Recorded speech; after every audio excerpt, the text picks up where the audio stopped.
Aujourd'hui, nous parlons de comment répondre à l'appel de Dieu. Bienvenue sur Exponentiel Lifestyle, ici Luc Dumont. Merci d'être là à notre rendez-vous pour ceux et celles qui veulent devenir pleinement des disciples de Jésus. Si tu aspires à aller plus loin dans ta foi, dans ta marche avec lui, tu es au bon endroit. Aujourd'hui, on va parler justement de comment répondre à l'appel de Dieu sur notre vie. Et pour t'équiper pleinement dans cet appel qui est sur ta vie, j'ai créé une masterclass tout à fait gratuite qui s'appelle « 5 essentiels pour accomplir ton ministère ». Le lien est dans la description de cette vidéo. Ça va être le premier lien qui va apparaître dans la description de cette vidéo. Tu te connectes et tu as accès à cette masterclass où je vais t'expliquer comment bien accomplir ton ministère. Mais aujourd'hui, je veux parler avec toi de l'appel de Dieu. Si tu es là, aujourd'hui, à cette vidéo, en train de regarder en ce moment, c'est certainement parce qu'il y a ce feu dans ton cœur de l'appel de Dieu. Tu ressens cet appel. Peut-être que tu es déjà en train de répondre à cet appel ou peut-être que tu te poses des questions. Eh bien, aujourd'hui, on va tâcher ensemble de regarder à comment on peut bien accomplir cet appel. J'aimerais dire que l'appel de Dieu, c'est quelque chose que je veux le dire tout de suite, l'établir tout de suite en commençant cette vidéo, c'est que tu ne peux pas t'en sortir à moins de répondre à cet appel. C'est-à-dire que c'est quelque chose qui va constamment te pourchasser, te harceler, te réveiller la nuit, t'activer, t'inspirer. Tout ce qui va arriver dans ta vie va toujours vouloir te ramener vers cet appel. Tu peux même essayer de fuir. Certaines personnes ont fui même dans la Bible. On a l'histoire d'un homme qui s'appelle Jonas qui s'est sauvé à l'autre bout du monde pour fuir l'appel, mais l'appel est allé le chercher même au fond de la terre, aux extrémités de la terre, sur l'océan, en bateau. L'appel ne te lâchera jamais. Alors, la meilleure façon de répondre à l'appel de Dieu, c'est de répondre à l'appel de Dieu. Et c'est ce que je veux faire aujourd'hui avec toi. Je veux t'équiper, t'aider à bien répondre à cet appel. L'appel de Dieu est un privilège. Et l'apôtre Paul, quand il va former Timothée, son disciple, il va l'exhorter à bien remplir son ministère. Il dit dans 2 Timothée au chapitre 4 au verset 5, il dit « Toi, sois sobre en toutes choses, supporte les souffrances, fais l'œuvre d'un évangéliste. » Et il dit « Remplis bien ton ministère. » On a un autre texte d'un personnage beaucoup moins connu, mais qui s'appelle Archippe, dans Colossiens au chapitre 4 au verset 17. Paul dit « Et dites à Archippe, prends garde au ministère que tu as reçu dans le Seigneur afin de bien le remplir. » C'est un privilège de recevoir l'appel de Dieu, d'avoir un appel sur notre vie, peu importe c'est quoi ton appel. Et aujourd'hui, on va regarder à comment répondre. Si tu veux répondre à cet appel, eh bien la première chose, c'est comprendre le rejet et l'acceptation. Ça, c'est quelque chose que tu vas vivre. Si tu réponds au ministère, l'appel qui est sur ta vie, tu vas vivre du rejet et tu vas vivre de l'acceptation. C'est très, très particulier. On va développer ensemble. Dans Jean, chapitre 1, versets 11 et 12, il parle de Jésus, il parle de la parole, Jésus étant la parole, et ça dit « Elle est venue chez les siens, et les siens ne l'ont point reçue. Mais à tous ceux qui l'ont reçue, à ceux qui croient en son nom, elle a donné le pouvoir de devenir enfants de Dieu, lesquels sont nés. » Alors, ce qui est intéressant, c'est, on voit ici que Jésus, on connaît, si tu connais l'histoire de Jésus, je présume que tu la connais, on voit que Jésus a été pleinement reçu par un certain groupe de personnes et il a été profondément rejeté par un autre groupe de personnes. Moïse a été, à une certaine époque, rejeté littéralement. Les gens n'ont pas embrassé sa délivrance. Lorsqu'il a tué un Égyptien qui s'est présenté pour les sortir de l'esclavage, il y a eu un moment de rejet. Jésus, on l'a vu, Jésus a été rejeté à Nazareth, mais célébré et accepté en Galilée. À Nazareth, en fait, il voulait le charpentier, mais il ne voulait pas le prophète. C'est vraiment intéressant. C'est-à-dire qu'ils l'ont vu grandir. Il se dit, ce gars-là, c'est un charpentier, c'est pas un prophète. Et il y a eu un rejet total, alors qu'on sait très bien que Jésus, c'est le Fils de Dieu, c'est l'ultime, mais lui-même a été rejeté. Alors, une des choses que tu dois comprendre avec ton appel, et ça, c'est une des choses qui fait que des personnes qui ne répondent pas à l'appel de Dieu, c'est qu'il va y avoir, c'est certain, il va y avoir certaines personnes, certains groupes de personnes qui vont potentiellement rejeter, ne pas reconnaître l'appel qui est sur ta vie. Et si toi, tu as reçu cet appel de Dieu et tu permets à des personnes Par exemple, Jésus arrive à Nazareth, nous ne reconnaissons pas le prophète. Jésus dit « Ah, ben c'est bon, ok, parfait, j'ai pas d'appel. » Il retourne en arrière. Quel gaspillage!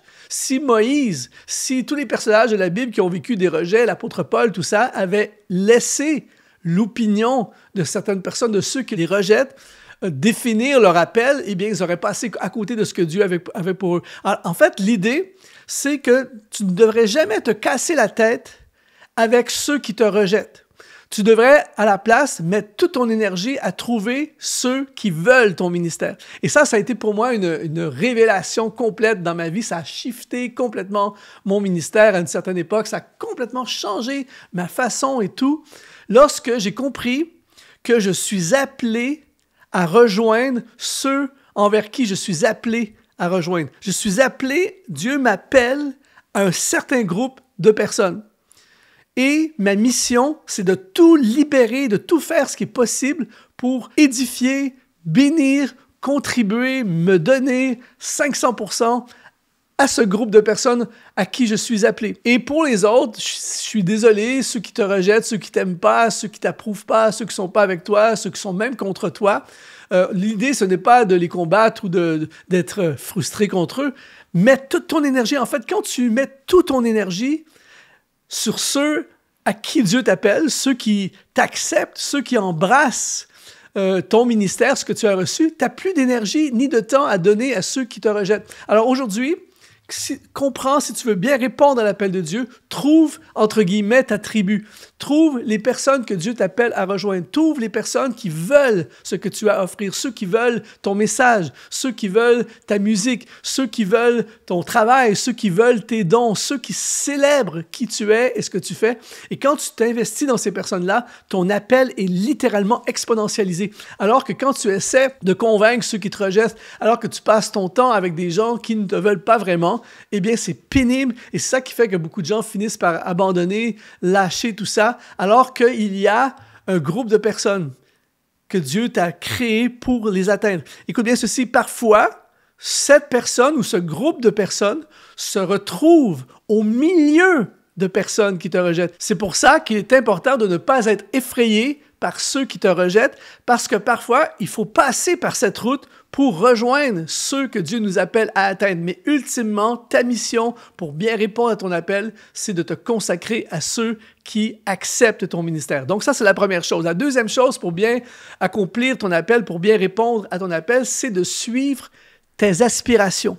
Dans 1 Timothée chapitre 3 au verset 1, Paul dit « Cette parole est certaine, si quelqu'un aspire à la charge d'évêque, il désire une œuvre excellente. » Je répète, si quelqu'un aspire à la charge d'évêque. En d'autres mots, ce n'est pas mal d'aspirer à quelque chose. En réalité, l'une des façons de découvrir quel est ton appel, ce n'est pas la seule façon, mais c'est un des éléments dans l'équation globale, c'est quelles sont tes aspirations. Il y a des gens, par exemple, qui aspirent à voyager. Il y a d'autres personnes qui aspirent à rester locales. Il y a des gens qui aspirent à être devant la caméra. D'autres personnes aspirent à travailler dans l'ombre. Il y a des gens qui aspirent à toucher un certain groupe de personnes. D'autres personnes aspirent à rejoindre un autre groupe de personnes. Alors, l'important, c'est de découvrir tes aspirations. Moi, je me souviens, quand j'ai commencé dans le ministère, je me souviens, un des premiers événements de louange que j'ai assisté dans ma vie, j'étais tout nouveau dans la foi. J'ai assisté, il y avait cet artiste américain qui était venu faire un concert, tout ça. Et pendant toute la soirée, moi, j'étais pas en mode chanter tout ça, quoique j'aimais la louange de tout mon cœur, mais ce soir-là, j'étais comme foudroyé. En fait, dans le sens que je regardais cet artiste, tout ça, et dans mon cœur, il y a une aspiration qui est venue très, très forte en me disant, c'est ça que je vais faire. C'est ça que je dois faire. C'est à ça que je dois faire. C'est à ça que je dois consacrer ma vie. C'est un feu incroyable. Je me souviens la première fois que j'ai vu un prédicateur international qui est venu prêcher, tout ça, et j'écoutais le message, tout ça, mais j'entendais pas vraiment son message. J'étais complètement sidéré, aspiré littéralement par « c'est ça que je dois faire avec ma vie ». C'était un truc de fou. Alors, c'est vraiment comme ça que Dieu souvent va nous appeler, que Dieu va souvent nous orienter. Il y a une aspiration. N'étouffe pas tes aspirations. Peut-être que ça ne va pas se réaliser aujourd'hui. Peut-être qu'il y a une préparation. Souvent, Dieu nous montre le futur aujourd'hui. Et là, il y a toute une préparation. Mais une des façons que tu vas répondre à ton ministère, à ton appel, c'est d'écouter et de suivre les aspirations qui sont dans ton cœur. La troisième façon, c'est accepter la séparation. Dans Deutéronome chapitre 10 au verset 8, il est écrit « En ce temps-là, l'Éternel sépara la tribu de Lévi et lui ordonna de porter l'arche de l'alliance de l'Éternel, de se tenir devant l'Éternel pour le servir et de bénir le peuple en son nom, ce qu'elle a fait jusqu'à ce jour. » En fait, dans l'Ancien Testament, la tribu de Lévi, les Lévites, ont été littéralement séparés du reste du peuple. Ils ont été séparés des autres, ils ne cultivaient pas les champs, tout ça, ils étaient vraiment séparés et consacrés à servir Dieu. Et ça, c'est une des choses que tu dois comprendre si tu veux bien répondre à l'appel de Dieu. Tu dois accepter que tu vas être séparé d'une certaine façon du public en général. Moi, toute ma vie jusqu'à aujourd'hui, j'ai toujours eu ce sentiment que je n'avais pas une vie normale, que je n'avais pas une vie comme les autres. Par exemple, toute ma vie, j'étais ultra occupé les week-ends, toujours en train de faire des événements d'église, tout ça. J'ai pas connu, en fait, j'ai connu la première fois des week-ends de congé, entre guillemets, sur une base régulière pendant le confinement, pendant la COVID, le confinement, parce que là, on n'avait pas le choix, tout était fermé, il fallait rester chez soi, tout ça. Et pour moi, ça a été quelque chose de complètement nouveau parce que toute ma vie jusqu'à ce jour, j'ai toujours été à fond les week-ends. Et j'avais toujours l'impression d'être à contre-courant des gens. C'est-à-dire que moi, quand le week-end arrive, c'est de plus en plus d'action alors que les gens tombent en congé. Et le lundi, quand les gens retournent à l'action, pour moi, c'était comme un peu la pause. Et donc, j'ai toujours eu ce sentiment d'avoir une vie qui n'est pas normale selon les standards globaux de la société. Et ça fait partie de la réponse à l'appel. Ne cherche pas à avoir une vie comme tout le monde. Ne cherche pas à être conventionnel comme tout le monde. Il y a une dimension, même dans ta famille, ton entourage, des gens, parfois, ils vont mal comprendre. Ils peuvent mal comprendre parce que répondre à l'appel de Dieu, il y a une séparation. Dans Romains chapitre 1 au verset 1, Paul dit « Paul, serviteur de Jésus-Christ, appelé à être apôtre, mis à part pour annoncer l'évangile de Dieu. » Dans l'Ancien Testament, le mot qui est utilisé pour mettre à part, c'est le mot « badal » en hébreu, qui veut dire se distinguer ou faire une différence entre les autres. Et dans le Nouveau Testament, dans le grec, c'est le mot « aphorizo » qui veut dire « séparé par une frontière ».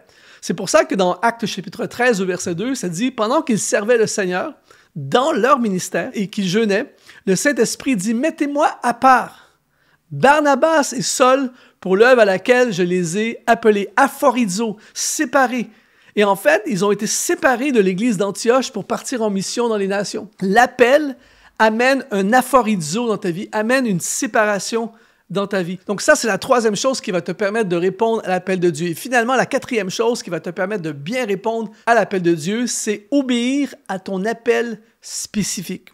Ce qui est ultra intéressant, ce qui est fascinant même, et je ne vais pas aller dans tous les détails aujourd'hui, j'ai créé plein de formations où je parle de l'appel, la spécificité de l'appel, tout ça. Je t'invite à vraiment aller sur exponentiel.net et voir toutes les formations qu'on a à ce sujet. Mais ce qui est beau, c'est que ton appel, il est unique et spécifique à toi. Dans Romains chapitre 1, verset 1, il dit « Paul, serviteur de Jésus-Christ, appelé à être apôtre, mis à part pour l'évangile de Dieu. » Et quand on regarde, on étudie le ministère de l'apôtre Paul, il est évident que c'est unique son truc.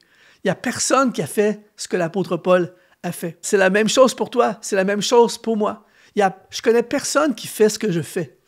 Moi, mon appel a commencé par de la louange, de la musique, de la louange, des chants qui m'ont propulsé dans les nations. Et là, j'ai commencé à prêcher. Et là, j'ai commencé à faire des formations pour les lévites, les musiciens, les chantres dans les églises. Ensuite, j'ai commencé à écrire des livres. Ensuite, j'ai commencé à faire des conférences, de la formation, prêcher. Ensuite, je me suis occupé d'un groupe de jeunes. Ensuite, je me suis occupé de plusieurs groupes de jeunes. J'étais comme le superviseur de plein de groupes de jeunes ici au Canada. Ensuite, exponentiel, des vidéos et tout ça. Et en fait, c'est unique.